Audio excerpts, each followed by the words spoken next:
পাকিস্তান যখন ভারতকে 119-এ রেস্ট্রিক্ট করলো তখন কি ভেবেছিলেন যে পাকিস্তানের জন্য নিশ্চয়ই একটা জয় ধেয়ে আসছে?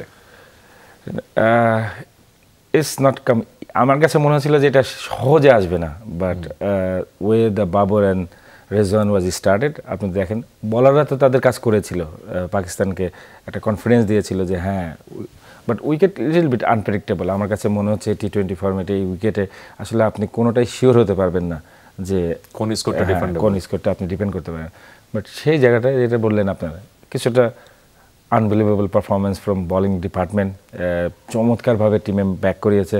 এবং ইন্ডিয়া যে ওই যে আমরা যেটা সবসময় দেখে থাকি যে তাদের যে অ্যাটমসফিয়ারটা থাকে, প্লেয়ারের বেস্ট দেওয়ার যে এটা তারা দিয়েছে এবং সাডেনলি তারা ম্যাচটাকে গ্রিপ করে ফেলেছে। পাকিস্তান আমার কাছে মনে হয়েছে যে নিজের পায়ে নিজে কুড়াল মেরেছে। এবং কিভাবে কুড়ালটা মেরেছে আমরা একটু দেখি, ম্যাচটা হাত থেকে হারিয়ে মানে একটু দেখি। ঋষভ পান্ত তিনি দারুণ ব্যাট করেছেন এবং ইন্ডিয়া যে মোটামুটি একটা চ্যালেঞ্জিং টোটাল দিতে পেরেছিল সেটা পান্টের এই ইনিংসটার উপরে ভর করে দেখেন 31 বলে 42 করেছেন, 6টা 4 মেরেছেন এবং অল অ্যারাউন্ড দ্য গ্রাউন্ড তিনি খেলেছেন।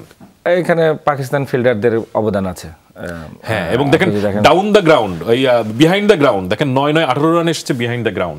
সেখানে ক্যাচ ছিল, ইফতেখার স্লিপে ক্যাচ মিস করেছেন, তো সেই জিনিসগুলো কাজে দিয়েছে। যে উইকেটে খেলা হচ্ছে যারা এই ধরনের শট খেলতে পারে, লাইক ঋষভ পান্তের মতো আপনার বিহাইন্ড দ্য উইকেট, তাদের রান করার পসিবিলিটি আছে বিকজ অফ এক্সট্রা বাউন্সটাকে যদি কেউ ইউজ করতে পারে। তবে এরকম যেটা আমরা বলি যে আউট অফ দ্য বক্স যে শটগুলো খেলা হয়, আমার মনে হয় ঋষভ পান্ত এবং সূর্যকুমার যাদব এই ধরনের ব্যাটারদের চান্স বেশি। এবং আপনি দেখেন 31 বলে 42 করেছেন। বাট আমি একটু মোহাম্মদ রিজওয়ানের ইনিংসটা দেখি, রিজওয়ান কি করেছেন দেখেন। তিনি 31 বলে 42 করেছেন, তার মানে তার স্ট্রাইক রেট 120-30-এর উপরে।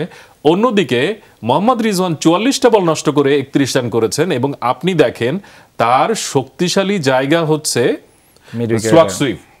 এবং দেখেন মিড উইকেট স্কয়ার লেগ অঞ্চলে মাত্র 10 রান এবং তাকে বাধ্য করা হয়েছে অফ ড্রাইভ করতে এবং তার সবচেয়ে বেস্ট পসিবল রান এসেছে মিড অফ অঞ্চল দিয়ে, তাই তো, লং অফ অঞ্চল দিয়ে 15।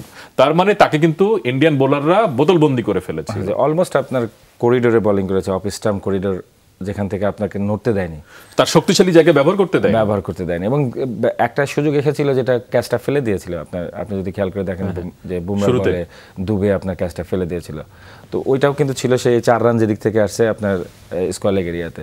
তো আই থিঙ্ক যেটা আপনি বললেন যে দে গট দ্য প্ল্যান এবং মাঠে সেটা ডেলিভারটা করেছে। দ্যাটস ওয়াই আমরা সবসময় বলি যে বোলিং ডিপার্টমেন্ট যদি আপনার go with the plan, then very difficult to batter, যে তারা আপনার স্বাচ্ছন্দ্যে খেলতে পারবে। আপনি বোলিং ডিপার্টমেন্টের কথা বলছেন, জাসপ্রীত বুমরাহর ফিগারটা ম্যান অফ দ্য ম্যাচ, কি অবিশ্বাস্য বোলিং তিনি করেছেন। মানে কি কোনো প্রশংসাই মনে হয় বুমরার জন্য যথেষ্ট নয়। 4 ওভার 14 রান 3 উইকেট। কাল থেকে পেসারদের দিন ছিল, সমস্ত পেসার ভালো বল করেছেন, তার মধ্যে Jasprit Bumrah outstanding. Special talent, এটা অনেক আগে থেকে প্রমাণিত। এবং way he bowl, I think যে কোনো টিম চাবে যে তার মতো একটা বলার আমার থাক, যে নিউ বল ওল্ড বল যখনই আপনি আনবেন তার বেস্ট ডেলিভার আউটকামটা আপনি পেয়ে যাবেন। এবং সেই জায়গাটা মনে হয় ইন্ডিয়ার ফ্যানরা কালকে মাথায় তুলে নাচার কথা। অবশ্যই আপনার পাকিস্তানের এগেনস্টে ভালো করার মজাই আলাদা, এবং সেই জায়গাটা মনে হয় জাসপ্রীত বুমরা এক্সট্রাঅর্ডিনারি পারফর্ম করেছে। এক্স্যাক্টলি, এবং যখন 119 করলো তখন সমর্থকদের মুখ কালো ছিল। ফিরেছে আমার কাছে যদি মনে হয়, আপনি টার্নিং পয়েন্টের জায়গাটা দেখেন, রেজওয়ানের যে আননেসেসারি শট আমার কাছে মনে হয়েছে। বাট সাকিব তো ব্যাটসম্যান হিসেবেই খেলবেন, বাট সাকিবই, আমি সাকিবের ক্ষেত্রে কোনো ডাউট রাখতে চাই না। তার মানে আপনাকে যদি ইন করতেই হয় শেষ পর্যন্ত আপনি সৌম্য সরকারকে বাদ দেবেন আমার তরফ থেকে।